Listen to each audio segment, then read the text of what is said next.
Pak Pendeta, apa makna dan pentingnya perjamuan malam terakhir Yesus bersama murid-muridnya sebelum dia dikhianati dan disalibkan? Ya memang semua orang Yahudi harus merayakan Paskah. Bahkan diancam kalau mereka tidak merayakan Paskah, itu dibunuh mati. Hukum mati. Hanya dua jenis orang yang diizinkan tidak merayakan Paskah, yaitu orang yang sedang tidak bersih atau sedang tidak atau berada dalam keadaan najis dalam hukum Yahudi. Misalnya perempuan yang sedang datang bulan atau setelah baru saja melahirkan, dan orang yang berada dalam perjalanan. Hanya dua kelompok orang itu yang diizinkan untuk tidak merayakan Paskah. Itu pun tidak berarti bahwa mereka tidak merayakan Paskah sama sekali. Paskah Yahudi kan mulai 14 Nisan. 14 bulan Nisan, di dalam bulan kita itu kira-kira pertengahan Maret sampai pertengahan April. Kalau orang seperti orang yang tidak tahir dan juga orang dalam perjalanan, maka mereka tetap akan merayakan Paskah di bulan berikutnya, ya, di bulan yang kedua. Jadi tidak bisa ada orang tidak merayakan Paskah. Nah, karena itulah maka Yesus dalam ketaatannya terhadap hukum agama pun dia tetap harus mengambil bagian di dalam perayaan Paskah, dan karenanya dia minta kepada murid-muridnya untuk mempersiapkan makan Paskah. Nah, kalau kita mempelajari Alkitab dengan lebih baik atau lebih dalam, teliti, maka memang Yesus itu merayakan Paskah atau makan Paskah lebih dulu dari orang semua, ya.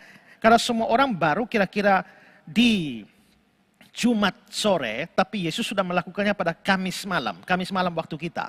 Kamis malam waktu kita itu sudah masuk hari Jumat awal orang Yahudi, karena orang Yahudi memulai harinya adalah pukul 18 kita, jam 6 sore itu memulai. Jadi kalau Yesus misalnya memakan Paskah pada jam 8 malam saja, jam 8 malam hari Kamis kita, Kamis jam 8 malam, itu sebenarnya sudah termasuk hari Jumatnya orang Yahudi. Karena mereka mulai Kamis jam 6 sore itu sudah masuk hari Jumatnya mereka, sehingga Yesus makan di awal. Nah nanti setelah itu kan dia mati. Setelah dia dibunuh mati, disalibkan, baru orang Yahudi merayakan Paskah. Jadi mereka tetap merayakan dalam hari yang sama, hanya jam berbeda. Yesus melakukan di awal, mereka di akhir hari. Kenapa Yesus melakukan di awal? Karena dia akan mati.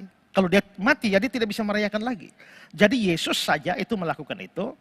Nah, biasanya dalam pesta atau makan Paskah itu kan ada makannya harus roti tidak beragi, lalu ada sayur pahit, lalu domba, makan daging domba untuk Paskah itu.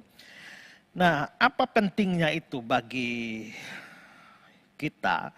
Yesus melakukan itu, tetapi dia memberikan sebuah pengertian yang baru. Maka sama seperti roti yang dimakan, roti tidak beragi yang dimakan oleh orang Yahudi waktu Paskah itu kan, itu bilang inilah roti penderitaan kami. Itu untuk mengingat, karena mereka waktu keluar dari Mesir itu mereka makan buru-buru. Mereka ada roti. Tapi waktu itu Yesus tidak mengatakan demikian. Tapi dia mengatakan inilah tubuhku yang dipecah-pecahkan bagi kamu. Berarti formulanya itu diubah oleh Yesus untuk mengalihkan Paskah itu kepada dirinya sendiri. Roti itu kepada dirinya sendiri. Ya, demikian juga dengan anggur yang mereka harus minum sekian kali, kira-kira 4 kali minum. Nah, mereka hanya minum sampai ketiga, dan yang keempat Yesus tidak minum. Tidak minum, dan dia bilang, aku tidak akan minum pokok anggur ini lagi sampai aku meminum bersama kamu dalam kerajaan Bapakku.